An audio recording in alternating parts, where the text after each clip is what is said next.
Yo. Hey. Can you hear me? You listening to WAW. What a week. What a week. Welcome to WOW What a Week, part of the Africa Podcast Network. Reach us at WAW@africapodcastnetwork.com. It's a week where the country hits stage 6 load shedding, but your mind might feel like it's on stage 10. Hopefully, we can get you to about stage 2, mentally speaking, of course. So thank you for joining us yet again. This is Wow! What a week. What a week. You can't make this shit up. So, what do you get when an insurance salesman, a call center agent, creative director, and a corporate communications person start a collective? Well, Goliath and Goliath and Goliath and Goliath. There's a lot of them, eh? Okay, not a punchline by any means, but that answer has provided a lot of entertainment and enjoyment. And today we have one of those Goliaths in the building. Please give a wow welcome to Jason, strangely sexy in a, why do I find him so sexy kind of way? Confusing. Goliath. Wow, wow, wow, wow. Jason. You see, I've been a special one day. Wow, wow, wow, wow. It's yours. Custom. Wow, wow, wow, wow, wow, wow, wow. Wow, dude, stop. No one bought a ticket here. The jokes will not be great. When did you get to dad joke status? I'm very offended. Listen, I'm not a dad, but I am over 40. And as you know, a man's motor plan basically finishes at 40.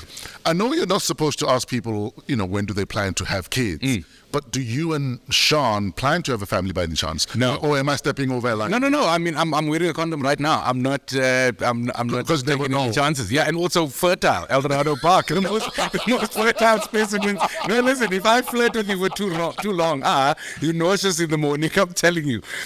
No, so Sean and I got married late, and I think just made a decision that we're not going to have kids because of peer pressure. Because I know so many people that have kids, not because they want a kid, not because their dynamic needs a kid. And for me, I was just sick and tired of people looking at it as a win-lose. And for me, it's a win-win. Like, it's a win if we don't. We'll live rock star lives. And the choices are simple, have kids or do whatever we want.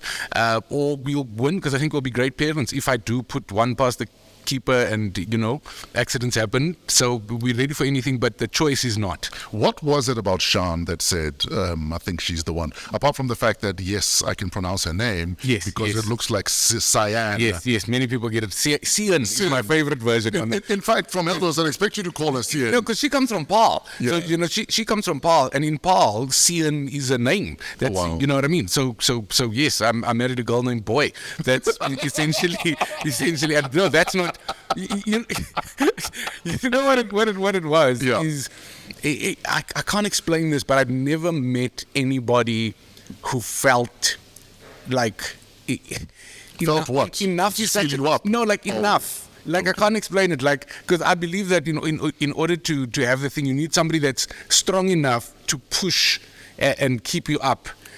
But not weak enough to fold and not too strong to fold you. Gee, and comedians are so deep. Find somebody. Okay, so the right tension between the two of you. The right everything, the right energy. The first time I saw her, I was like, that's my size. She'd worked with That's Donovan. my firstborn, Cyan. And it took months. Donovan didn't introduce me because, Donovan is famous for not giving through balls to anybody. Yes. Loves receiving a pass, but has never passed a ball in his life. And I kept saying to Don, introduce me to this thing's my size. Don. Yes. This is my size. And she ignored me for months, and then eventually got to talk to her because I'm like you, where you do well in nightclubs behind the decks, but if you're on the dance floor, you and me are not nightclub spec because we just look like Shrek in that lighting. And I've seen you dancing, so you know what I mean. Yeah. So, but our English. Oh yeah. You want to put me at the braai face to face, and then once the English was in, then she saw the. In fact, the first time I met Sean, she was a marketing manager at a casino. She was PR manager, yeah. PR manager at a casino, and we're shooting the cover for Fresh House Flavor 7, and she let us use the casino. They brought us all these chips. Yeah. But I naively forgot that those chips are worth a lot of money. Of course. So when the chips were brought into the room where we were shooting, it's literally a security procedure. Well, it's money. And it's money. We're literally playing with hundreds of thousands of rands of chips just to shoot a CD cover. And we'd throw them in the air and catch a shot, and then they'd have to come back and count them. and make sure that every chip is accounted for. I want you to know that I don't think that was casino procedure. I just think that's when you have DJ Fresh procedure around my. I'm not sure exactly that that's like. That's how they treat everyone. I was just like, yeah, let them in, but make sure the MIBs, they call them, the men in black, are there. Does getting into a committed relationship change in any way the complexion of the comedy you do? So for me, I think it dramatically changed it. So I don't think that applies to every comic, but I do personal introspection about what's happening in my life right now, what I'm feeling, what I'm learning, what I'm going through, what I'm surviving. So obviously my comedy has now, a lot of it has become about relationships, wife. I mean, you've turned into content basically. You know. Sorry, Sean. Yes, and also, baby, thank you. You know what I mean? I appreciate you, my darling. What's the biggest gag your relationship has given you in your career? The biggest gag my relationship has given me is I do a bit about this app called Clue, which I feel is not only the biggest gag, but it's the biggest piece of relationship advice I can give any married man. Please advise us. How I failed. So listen, we and this is exactly how it happened. We got back from honeymoon, and that's for those of you that aren't married. That's exactly when the change happens, because it's a very different animal. A fiance and a wife is a very different animal. Trust me. So we get back, and as her metamorphosis into wife is happening, she goes, "You need to download this app called Clue." I go, "What is Clue?" She goes, "Clue is a menstrual cycle tracker." So I make a joke and I go, "Oh, does that mean because I'm married, I'm going to menstruate too now?" And she goes, "No, don't be a fool. This is serious. You got to download the app, because the app is how I track my cycle." So she uses this app, she gives it information. The app then becomes an intermediary between her and her gynae. Then she said, "I can share my cycle with you, so that you know what's going on in my body." Best advice ever. So I do a whole bit about having this app and how I use this app, like how you use the weather service. In fact, I can only imagine, because obviously closer to ovulation, she'd be at her friskiest. Yeah, 100%. So you can actually get away with way more. The app tells you. You can ask her to put one leg on a chandelier and another leg at the gate during the day of ovulation. You don't need to pass on that day. You don't need to pass. Your man must. That day, you better be showering, shaving. If she just sees you underpainted, corner of her eye, you know that, okay. I always go, like the whole month, her engine is like a Cressida. Yeah. On that day, on ovulation day, the uterus is glowing, chap. It's like E.T.'s finger. Ovulation day. No.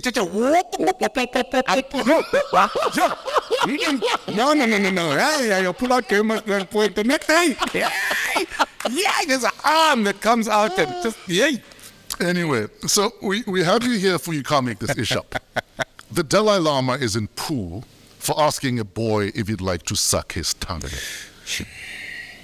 Can I just say that apparently R. Kelly was like, yeah, you see, you guys were on me. You see, this is natural. This is because I was grossed out. Yeah. I was grossed out on all of the levels, and also angry because the initial response is the Bali just goes, "I'm sorry, I'm old." In fact, there are people who try to justify it by saying, but we know old people do things like that. But they shouldn't do things like that. No. We had an uncle when we were kids. Yes. He had a big beard. Yeah. And he loved kissing all of us. He loved kissing all of us. And whenever he was around, for me, it was a trauma, because I know we're all going to get a big kiss. But also, he'd also feel the girls to see, are your breasts growing? And then he'd touch us, like literally. And you peep, the family? No, like you peep and go, and then go, like you're growing. But that was him. There was nothing appropriate about that. But because he's that uncle, he gets away with it. And so for me, I'm sick and tired of us allowing that uncle to go, no, but you know how he is. He just likes gentle fingering. No. Yeah. The Bali mustn't touch people. Absolutely. No, but you know how he is when he drinks. Yeah. You know how he gets. He's just friendly. And what pisses me off the most? Yeah. It's the wife that's normally protecting him. His wife is normally the one that's defending him, going, you know how he is. You know when he drinks. Then I'm like, firstly, why has this Bali got a vest on? At all points, his shirt is off, the vest is on. Now, once you see the vest, you must now start tucking because No. So firstly, I think it's gross. I think there's no excuse. And I also think that just speaks to the truth of what type of human the Dalai Lama is. I want to be on his side. I want to be there for what he stands for. I want to be there for peace and for beauty. But even Buddha is like, don't rub my tummy anymore. Don't touch me. You know? Because I don't know if you're wearing underwear underneath this thing. Are you wearing a nappy? Like, what are you wearing underneath this thing? Because any man who's too free at any point, Yeah. No. At some stage, a TP will be erected. Come on. Pun unavoidable. So Sorry. you must remember, before anybody comes to me, this man looked the child in the child's face and said to the child, "Do you want to suck my tongue?" In fact, after kissing the boy initially, he's silent for a sec, almost like he's asking himself, Should I? do I shoot my shot? Am I the only one who saw that? No, I mean, He looked like he's asking himself that, there's people, there's cameras, there's mics. Do I shoot my shot? Because will I see this boy again? That's what it looks like. his new name is the Dalai Lama. The Dalai, because he Dalai things he's not supposed to. Or the Dalai Lamza. Because he's about the Lamza, clearly. No, I said the Dalai Lama must fall. Hashtag. The Dalai Lama must fall. Me and R. Kelly are on the same page in this way. What, that, you see? You see? R. Kelly is like, you see, I'm in jail. People are not playing my songs, but the Dalai Lama. In fact, speaking of jail, it's been probably caught the country's imagination for the last 4 weeks. Yes. Thabo Bester arrived in town. I think they landed Thursday morning at Lanseria. Yes. And I'm told that Nandipa is already in bloom. Apparently, he's already in bloom. Yeah. That's how fast they are going with that. So they're pushing. How have you been feeling about this Thabo Bester story? Firstly, I think it's the most ridiculous thing that we've seen in years. Yeah. I think my favorite comment was the opening line of Kaya Langa's comment was, I don't think he's smart. I think he's brazen. Yes. Because I think a lot of people are like, this guy's a genius. Then I'm like, no, this guy's just got balls and he doesn't have a sense of consequence and believes he can get away with anything. He's who he thinks he is. Absolutely. And if half of us used that positively, yes, we'd actually get far. We would achieve amazing things, especially in a world where everybody's scared of the consequences. There's a saying, you must have the balls and the confidence of a construction worker hitting on a girl he knows he has no chance with, but he does it anyway. Yes, the brow whistling for the girl jumping out of a Range Rover. He knows there's no chance, but he still, I want to shoot my shot. Not you, Dalai Lama, not you. Now, what makes this worse is we exist in a country where consequences are few and far between. Yeah. So you can get away with a lot of stuff here. You got a bit of money. Even if you're a bit good looking, you can get away with a lot of things here in South Africa. So it's wonderful for me to see some sort of repercussion, and hopefully that becomes like a thing for other brazen people. Because there's some crazy people, and I think COVID also put people in a headspace where now people are wanting to take more chances than ever. I've been broke enough to think about robbing a bank. I've been that broke. But then I think about jail. And then I go, jail is for thin people. Because I'm a buffet in the jail. You know what I mean? I can't Thabo Bester that thing. You're lunch and dinner. 100%. How am I going to escape? There were two bodies that were transported out in one tracksuit. What if we... G4S were in Parliament this week, and obviously they were bumbling through it. Thugs. Like they bumbled through the whole thing, not being able to give answers. I don't know. Thabo Bester is 1.7 meters tall. Yeah. The body they found burnt in his cell is more than 20 centimeters taller, shorter. But nobody ever looked at that body and said, surely they don't shrink. Have you ever put Wors in the air fryer? Have you ever put Wors in the air fryer? Do you think they looked at it like Wors? I think the Wors shrinks a bit. The Wors shrinks a bit when it's heated to, and these are simple things. Look at the fat on the floor, guys. The coagulation is obviously... So what scares me is, and I'm glad that judge is being rough on those guys, but when I look in their eyes, it doesn't matter how much they bumble, I don't see any fear of consequence. I see guys that are going through a process that it looks like they already know what the outcome's going to be. Yes. They already know that we're sorted, we're protected. So it doesn't matter what we say, we can bumble and fumble, but what you going to do? In fact, another thing you can't make up is how 3 sorry-looking individuals are apparently behind this entire plan. They hardly look like they could arrange the opening of a tap, these guys, with all due respect, of course. But they planned this elaborate, we're going to burn this body and we're going to get a guy out of jail. I believe that South Africa at the moment is just give the people what they want, and even if it doesn't look anything like what it's supposed to, just deny. Yeah. There were people saying, so did AKA's murderers stop at every KFC from Durban to Cape Town? Because how did they put on so much weight from the time, if you look at the first? Then we were all like, thank you for catching them, Becky, we love Becky. Then Becky is the David Blaine of police officers. Yeah. Smoke and mirrors, my friend. Smoke and mirrors. Then they just go, no, but here's the stuff you wanted. These guys are obviously But even with the AKA one though, as soon as someone pointed it out and you slow down the video, the shooter runs like a girl. The shooter looks like a girl. Looks like a the girl. body language, the everything. body, the bum, everything. Now you're going to go and fetch Big Zulu there and said, no, it was him all along. Come on, get out of here, man. Now, you have a mantra. Yeah. Happiness is a choice. Yeah. How did you get there?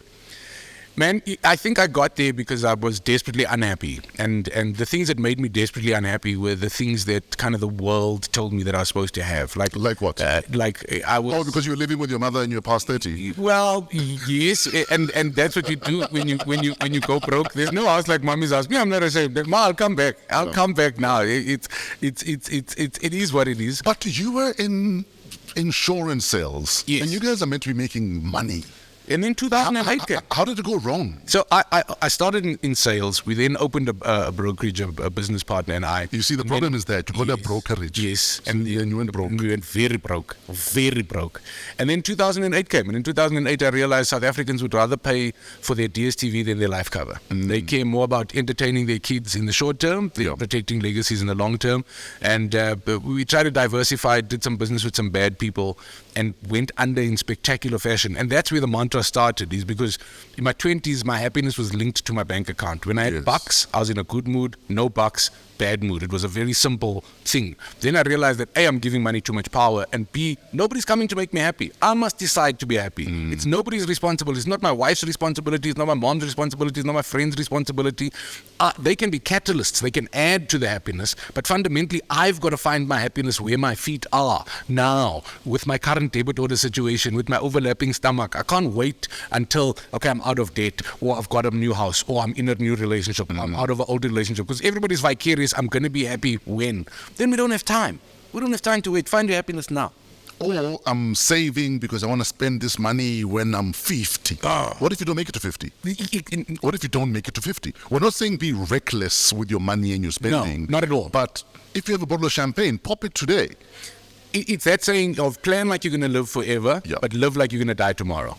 It's that thing of there's no gift, there's no guarantee that tomorrow's coming. So tell her what you must today, because everybody's worried about the destination. Then it's not. It's every day. The journey must be a celebration. And we're so focused on things that we forget to celebrate. And it happens to me all the time. I was on set last week, and I had this moment of taking a deep breath, looking around this amazing experience and going, this is what I'm working for. To be able to be part of this amazing world and do this magic of TV. It's not the money. The money comes and goes. You spend the money. The only thing the money affords you is experiences, and to be present enough to go, this is what I'm working for. Not money. Blessing, gift. What set were you on last week? I can't talk about it. Jeez. I can't talk, but I got some nice things. I got some nice things coming. I can't talk about last week, but I can talk about what's out now. Okay. And what you can start seeing. So 23rd of April, Celebrity Game Night Season 4 is back. That's a badass TV show. I love it. I'm hooked to sit and watch it with the kids. We even rerun it ourselves. Thank you. It's in what world do I get to make TV as a comedian where I'm entertaining the kid, the granny, the uncle loves me as well, out of nowhere, the one that doesn't have children. It's entertaining, come on. And the guests love it because we get paid. Yes. One of the very few shows on African TV that pay you to be a guest. No. To be a guest on that show, they will collect you in a luxury vehicle, escort you. And feed you alcohol. And send you back home. Have you ever been on another set where somebody collects you with an umbrella when it's too hot from the car? Come on, Celebrity Game Night. They have umbrellas? It's the one. There's a set with umbrellas? There is. Oh, wow. But you came on an overcast day. I remember the day the umbrellas were down. Yeah, umbrellas were down, but it was lovely being driven. Fed alcohol, sent back home. Treated nice, treated right. And paid. South African Productions, take notes. So you're working on something that you can't tell us about. Yeah. But when will we see it? So you'll see the one I was working on last week. You'll probably see in October.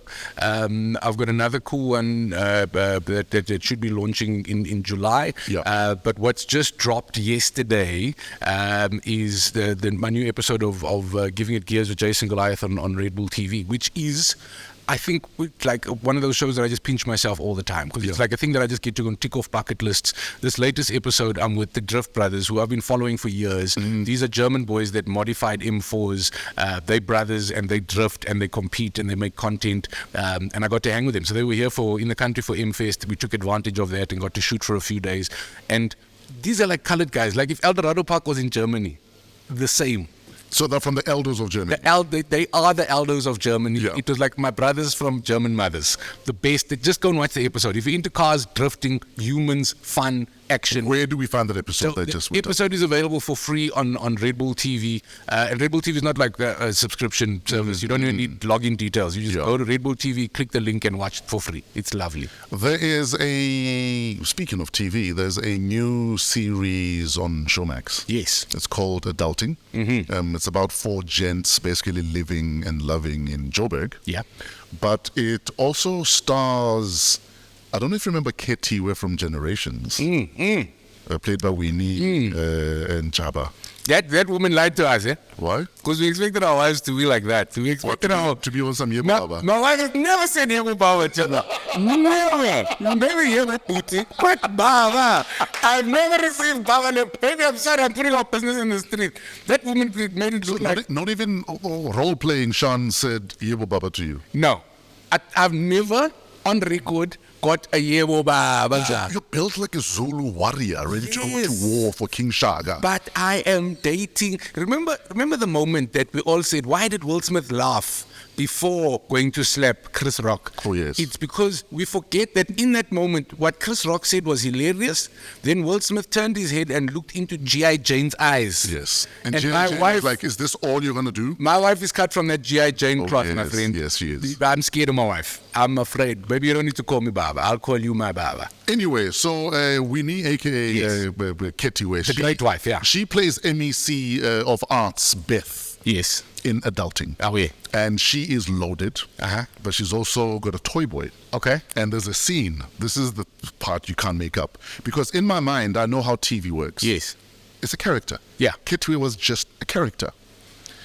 But for me, what blew my mind was seeing her in a bed with her toy boy. Yes. Her toy boy is wearing a bodysuit. You know how you clip at the bottom there by your nuts there? Oh. This dude is wearing this toy boy. He's wearing this bodysuit. Have you ever worn one of those? I've never. A clip on there. She's watching, so I can't confirm or not if I worn her bodysuit. Here's what it is. Anyway, he's upside down, right? Going down on her. And she's lying in bed. Obviously, he's going down south. Yeah. And she's losing her mind. Yes. And then when obviously the angel starts singing, her body starts vibrating. In fact, because you're from Elders, I want to use an example that makes sense to you. Please. You know when you have a Golf 1? Yes. And then you have like Rockford Foskett sound at the back. And everything. And your rear number plate is going... Yes. Yeah, I know the sound exactly. She did that. And add the sounds also. So in my mind, I'm like, so Ketty had sex? It's like you're describing, it's like you're describing my mom. That's what I'm feeling like right now. What you're describing is watching somebody's mom have, because that's what it's like, she's not supposed to. She's not. The last time she had sex was when she had you. No, and she doesn't vibrate unless the child is coming out. There's no, what is she vibrating for? So in my mind, I'm like, why am I shocked? Ketty was just a character. So why am I bothered that Ketty is now this sugar mommy with a toy boy that goes down south and she loses it? Firstly, good for her. Firstly, good for her. I like when you say good for her and then you swallow. No, because I'm trying to be open-minded. And go, mothers need sex too. And they need that upside-down, vibrating your cuckoo sex. They don't need normal, they need that acrobatic.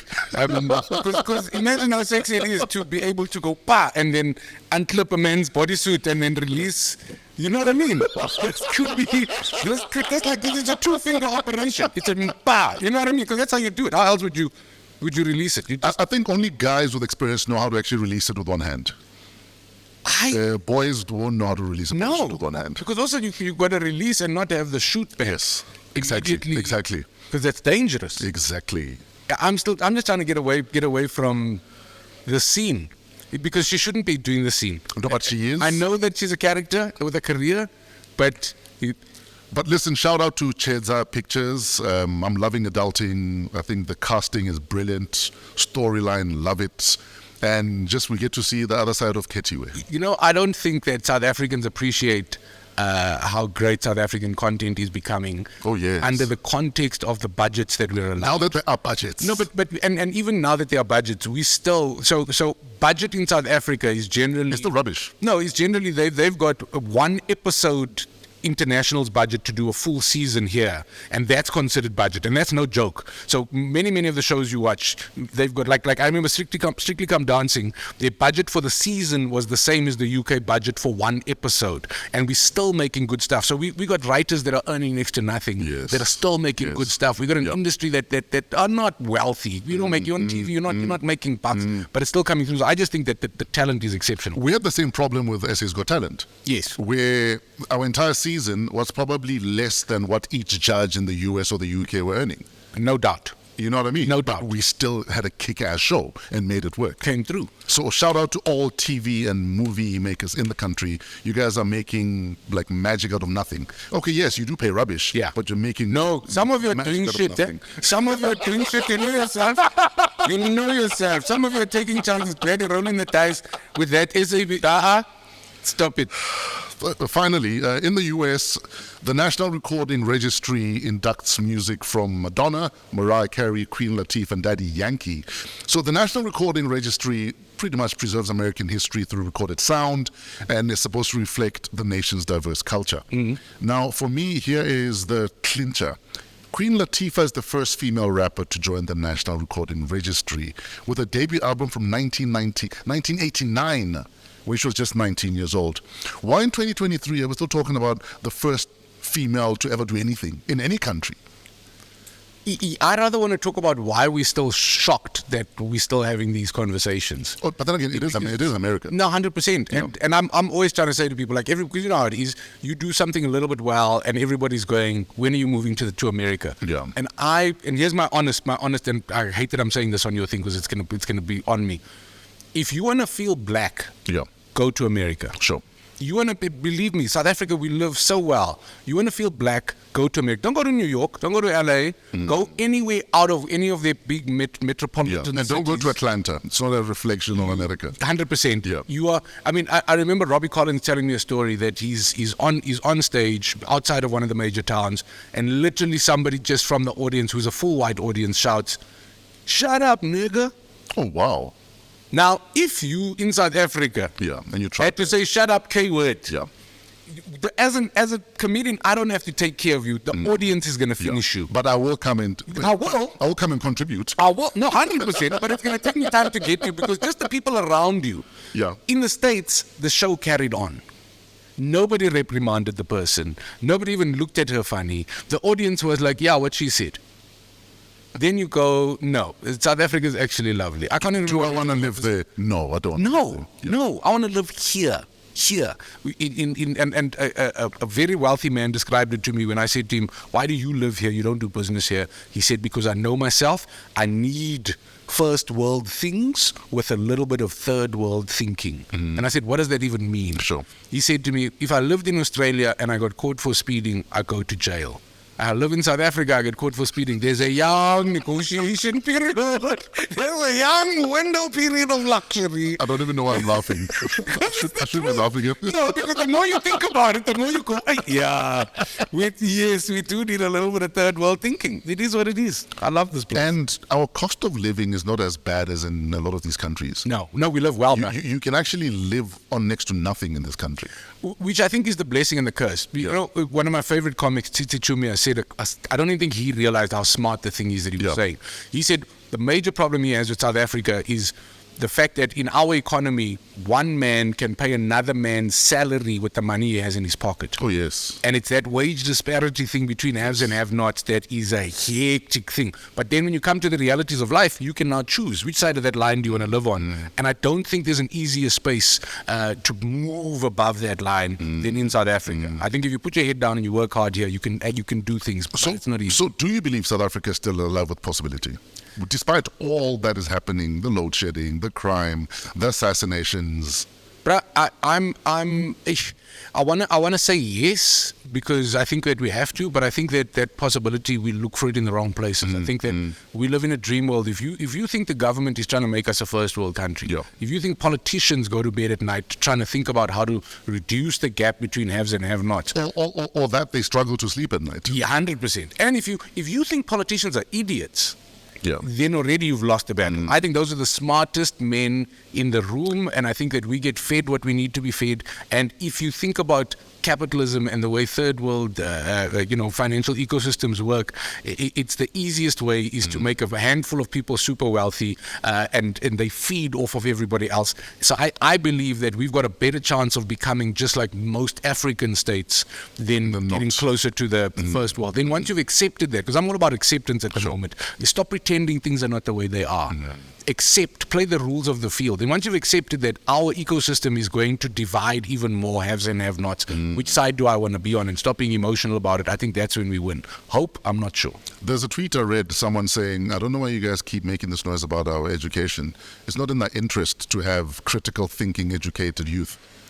I listened to, back in the day, there was a Brown 702. He just written a book. I wish I could remember his name. And he just done a study that said that matric South Africans are reading at a standard 6 or grade 8 level in Botswana, compared, you know what I mean? So how does a grade 8? And then he said, when you understand that the DA and ANC, if you look at our two major parties, ANC, their statistics generally matric and below, people who vote ANC. DA is generally matric and above. Why would you educate people if you knew that the second people are more educated, they are less likely to vote for your party? There's no incentive even to educate. So why would they bolster the education system? Why would it be improved? No, it's that thing of let the people eat cake. Just keep their mouths full and their heads empty, and we'll be fine. And 300 rand a month might just be the opium they need. How sad is that, bro? Yeah, because the religion is not an opiate enough, so maybe let's throw in a couple of bucks a month. How sad is that? Also, religion is not an opiate enough, it needs to be a t-shirt. I think I'm going to do that. So I'm a genius, Musne. That's also another. No, you threw that one casually. That's a big line. That's a big statement. You just dropped it casually. We're going to carry on. Hey. That's a my dude, I'm being shouted at. Apparently, we're out of time. No ways. We just started. I know we just started. I don't know why they're doing this to me. Come on. Maybe it's because I'm black. Is it because I'm black?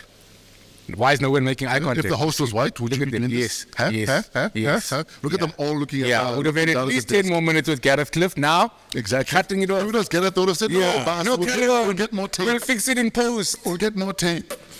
But me, I'm being told that time is up. My dude, where do we catch you doing what? Because you are busy. In fact, before you go, I have to ask you this question. Yes. You did breakfast at Kaya. But just as you guys were taking off, new management said, is it? Hey, hold my beer. If you're going to make a clip of this thing now, if you're going to make a clip of anything I've said, make a clip of this. Yes. Make a clip of this. I'm on record. Greg Maluka, most genius radio person in the history of South African radio management. Yeah. Yes, there were flaws. There's flaws everywhere. You want flaws, go to any big institution. There are little cracks, little flaws. The bra gets ambushed. And instead of dealing with what they say the problem is, they come in and change everything. Everything that was working. Everything that was not only working, but I think bolstering Kaya to be the station of the future. To be the station that can play in all of these spaces that radio is struggling to play in, because Greg is a damn genius. In fact, Kaya was a leader in a lot of content that SA Radio is only making now. Not only a leader in content, but I think the leader in content comes from the fact that they were the leader in seeing who they're actually talking to. The first radio station to acknowledge black middle class. What else they need outside of radio? No, but who's acknowledged the black middle class? Who? Show me one platform that openly acknowledges that there were kids like you and me who had parents who worked a little bit hard to try and send us to a certain place to get us fashion things, that have an appetite for nice things that are still intrinsically African. There's nobody talking to those people. Then Greg came through with that as his target, which allows him to bring all of this beautiful content that nobody would have dared to think of, never mind do. Then you have the bureaucracy of capitalism coming in to go, no, somebody's got to be blamed, somebody's got to fall. You whisper in one or two people's ears, because a lot of people think that masses make decisions. Decisions are made in boardrooms, my friend. You know that. It's hardly a full room. No.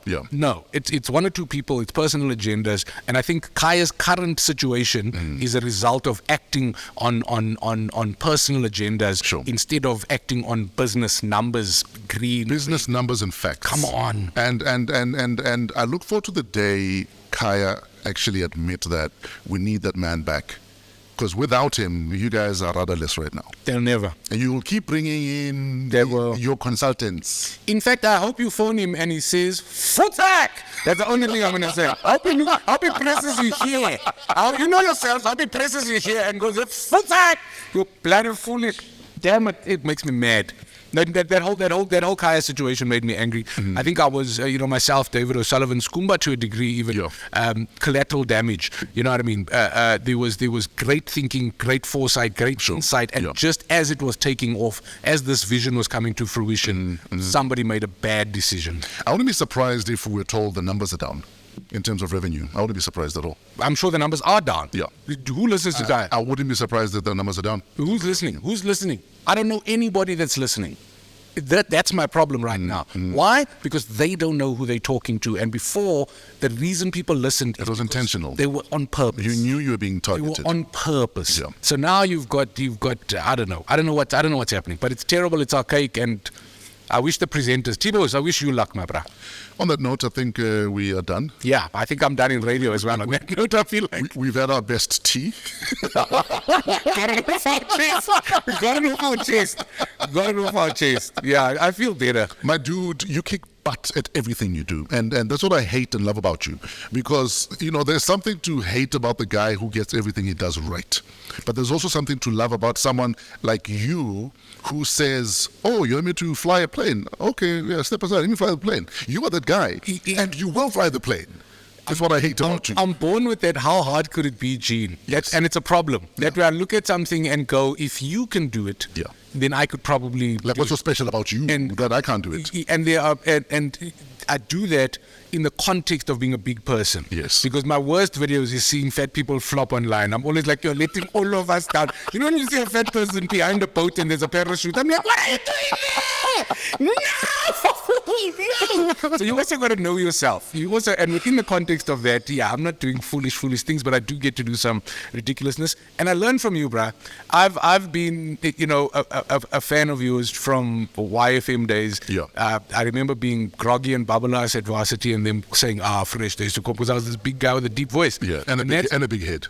That's how influential you've been in my life for more than 20 years. Jeez, bro. And I just want to salute not only because I think consistency is the greatest thing that you can pull off in this industry. And you've been consistently the big dog. When I once teased you on stage and said that, even 10-year-old Fresh looked 40, because those are the type of decisions that you make. You always just seem to make adult, grown, hard man decisions. And I think that's exactly what we need in this time. So thank you for being a light, bro. And thank you for having that Midas touch and creating gold, and for having me on your platform. You are wonderful. You really are. Ladies and gentlemen, my poet Mbongi, Jason Goliath, is about to leave the building. Find him everywhere. He is everywhere. Jason Goliath. Wow, what a week. Thank you for joining us.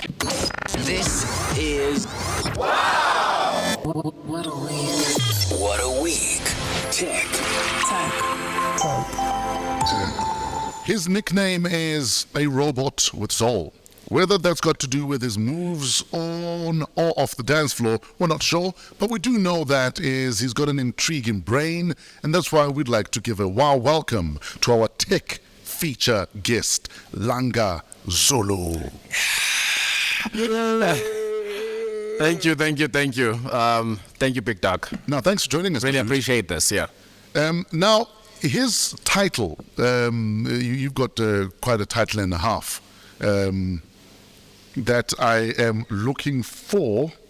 Head of Business Strategy at AlgoRocks, MD at Algorithm Lab, co-founder at AlgoAtWork Robotics Academy. What does it all mean? Who are you? What do you do? Who sent you? Goodness, thank you so much once again. All of that means very little, because essentially, if you're building products, you're building your business, your companies, your movement, you're always, moving from business to content to tech. Sure. Essentially. But what it means to me is, a life with purpose, and ensuring that we can unlock economic opportunities for ourselves as young people, and ensuring that we can develop the solutions to the problems that we see in our society. So essentially, that's what it means to me. So in simple English, what on earth do you do? So essentially what we do is we educate about technology. As in, do you run a school? Specifically at the academy. So we groom talent, we coach talent from as young as 9 years old. Introducing children to software engineering, to electronics, to product development, to AI, artificial intelligence, and prototyping, building of products, whether it's cell phones, whether it's, self-driving cars and that kind of stuff. Now, you say when you were a kid, I mean, you grew up loving playing games like Super Mario and Contra. Yeah. How did you end up here? I wouldn't really. I think it's obviously it's a calling. I'd like to believe, but I think I've always had that love and passion for technology from the days of Robocop, Terminator, for example. But I think closer, as I grew up, the passion, to create solutions, I think was there, and obviously teaming up with my brothers that I started the movement with. That is when we realized that actually the easiest gateway is technology, because there's no barriers, and rules. No, you shouldn't do this. You shouldn't do that kind of stuff. So essentially, if you can code and build the software, you can the next day launch a product, and that's what we did. You have an academy. What do you guys teach there? How do I become a part of this academy? So what we teach is the fundamentals and the first principles of essentially developing solutions.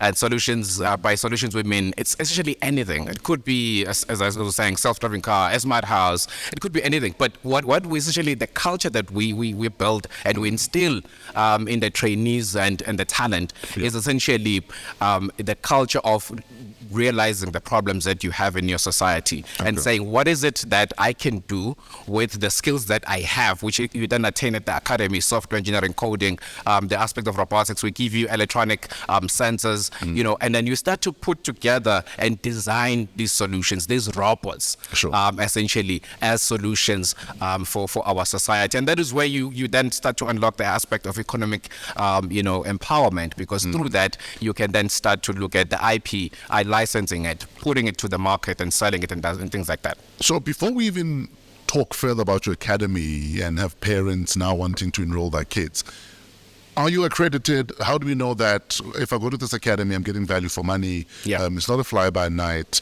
and I'm not throwing my money down the toilet. So it's been a long journey, Big Dog, because imagine we're starting at 2014, 2015, where there's no accreditation, there's no framework. So we had to essentially develop the framework for robotics curriculum in South Africa, working with schools. So, but, as we grew, the aspect of partnerships, collaboration has been key to us. For example, our trainees, our trainers rather, are certified through the partnerships that we have, local and international partnerships that we have. For example, one of the companies that we partner with. So that is essentially what gets us, the accreditation that we need, but also most importantly, the resources from industry, as from the technology industry, the robotics industry. That has been also quite key to us to ensure that our product is a product with quality and ensure that it's a product that people can identify with. Okay, so if I enroll my child or myself to AlgoAtWork Robotics Academy, I'm getting value for money. That is correct. It's accredited. No one's going to turn around and say, sorry, we don't know who these people are. Definitely not, Big Dog. And I ask this again because a lot of parents have thrown money into careers kids have wanted to get into. And tomorrow, jiggy, we don't know this academy, they're not accredited, your money's gone. I see. So I think what is interesting, it's quite an interesting conversation, because there's a revolution that is ongoing, for the industrial revolution. So what is happening is because the DNA is to say we want the talent to be entrepreneurs. We want them to launch this product into the market. So that is essentially the biggest value that the parent gets, or rather the talent. So that is where essentially we focus on. We don't necessarily focus largely on certificates, even though they do get the certificates, of course, of participation in the courses that they do, which is a number of programs. But what is important for us is the exposure, industry exposure, the networking element, the raising of funds. So, for example, our talent has, just raised 400,000 rand to continue developing their prototypes and launch these products into the market. So essentially, that's where it's at, and we do that through the collaborations with our stakeholders. In fact, I was going to say, who are some of your stakeholders, the collaborations you speak of, the partnerships you speak of? For instance, who is Chieta? Who are SMG? Yeah. So Chieta is a chemicals industry education authority in South Africa. So it's the chemicals industry CETA. So yeah, they just granted us, I think, just less than $1 million to ensure that we can, open up access to children in rural areas, rural schools. So we're running robotics programs and AI programs with grade 10s to 12. We work with Moses Kotane Institute, which is a research and development agency under KZN government, for example. That is, they gave us the seed funding so that we can ensure that we can launch some of our prototypes and our robots into the market. That is coming up. SMG, slash BMW, Langa, they give us also the support as well, through various means, because we look at, different resources that we need within the academy. So it's quite expensive to have all these sensors, shipping them from China, for example, so that the kids can start building the stuff that they built. So those are some of our stakeholders and partners. What are some of the solutions your students have provided for which community? It's crazy. The stuff that they're working on. I think first time when we brought this to the public, people didn't really believe that 10-year-olds can start to develop insane solutions. So one who's Alex Dodd, who's one of our top junior engineers, is busy working on a conveyor belt prototype for the recycling industry. So it's essentially going to sort out plastics by color and by time. Nice. That is what he's working on, and he raised, I think he's raised about 50,000 rand to 200,000 rand so far through MTN Foundation, through Moses Kotane Institute. Juliana Wright is one of our other top talents. She worked on smart social distancing classes during COVID. We've got Adelaide, who is working on a smart transporter case for organs. For the medical industry. So those are some of the prototypes that they're working on, which are coming out to the market over the next 2 to 3 years. What do you say to people who are worried about the rate of automation? In fact, one of the videos that's gone viral over the last week is a McDonald's store in the US that's fully automated. And already people, including unions, are saying, but what of our jobs? What of the people? I think revolution is always, this is the fourth, right? So those are the first, the second, So I think evolution is always going to happen. I think we need to embrace change as people, because this is an opportunity to reconfigure ourselves. Essentially, who are we? What is our purpose on Earth? And maybe to reskill ourselves and repurpose ourselves. Exactly, and adapt to the new environment. So that's what it's about. It's the change is always going to be there. It's inevitable. So yeah, let's embrace change. Now, you and your ilk often talk about smart events. And I'd like to think a smart event is not a room full of doctors and engineers and lawyers. What on earth is a smart event? Essentially, I think obviously that there's sometimes the word smart is often abused. Smart car, smart house, smart this, smart that. Essentially, it's everything that you think is smart to you. But I think to us in the industry, essentially means using technologies to enhance the experiences for your attendees. For example, maybe you can start to use apps for people to check in. You can you can start to pick up data, making your life easier. Exactly, enhancing and optimizing. So that's essentially that's what at the heart of the smart movement. And earlier on, you mentioned some of the kids who are innovators within the robotic space. Who are some of the other names we need to remember one day? You're getting me into trouble, but right now we're working with a special cohort. We're calling them the AlgoAtWork Mafia. It's a group of 4 junior engineers. They're about ages of 15. So there's Adelaide Hendricks, there's Juliana Wright, there's Alex Dodd, Okay, I'm forgetting the other one. Oh, goodness. So that's a special group. I'm sure there's a robot to help you with that. If not, someone who's working on it. It's Chivesh. It's Chivesh Ramnath. Please don't. It's Chivesh. So they are bringing the products, over the next year or two, through the support that we're getting from Moses Kotane Institute. So yeah, those are the names to look out for. Now, early on, just so that we, like I said, I keep asking about this because it's important. Yeah. Accreditation. Am I in safe hands coming to Robotics Academy? Definitely you are. I think, and the results speak for themselves. For example, if people visit our website, visit our YouTube, AlgoAtWork Robotics Academy, you start to see the stuff that our talent is working on and building. When they pitch, for example, because they attend industry conferences, they attend hackathons, and that kind of stuff. And we don't treat them like kids, Big Dog. So we send them to industry conferences, and they participate with industry professionals and scientists and that kind of stuff. They work with professors, in those engagements. So essentially that's what it's about. It's a revolution. That's what it means. So it's uncomfortable, but we are working closely hands. We're working with CETAs to ensure that some of the other aspects we can ensure that we can formalize them and put them through into the mainstream education market. So where do I find AlgoAtWork Robotics Academy? You can visit our YouTube. We've essentially have got free courses on our YouTube or through our website, AlgoAtWork Robotics Academy. It's AlgoAtWork Robotics Academy. And you can also visit our website, AlgoAtWorkRoboticsAcademy.com. You can also check out our LinkedIn. We're quite active on LinkedIn as well, AlgoAtWork Robotics Academy. So that's essentially where you can find us. But we're based in Durban as well as here in Joburg.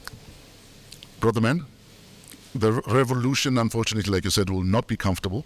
There'll be a lot of discomfort. There'll be a lot of unfortunate collateral damage. Sometimes always will be casualties. There will always be casualties, unfortunately. But we can either be ready for the revolution, or we can watch it happen around us and past us. So I'm hoping people will go to AlgoAtWork Robotics Academy, read up about it, see if this is your cup of coffee. If your kids are interested in robotics, coding, etc., then this is your man. Thank you so much, Peter. I really appreciate it. And amazing work. Thank you. Thank you very much. Ladies and gentlemen, Langa, the human robot Zulu, is about to leave the building. Quickly need to thank AM Studios for hanging out with us. We love your space. It's an incredible space.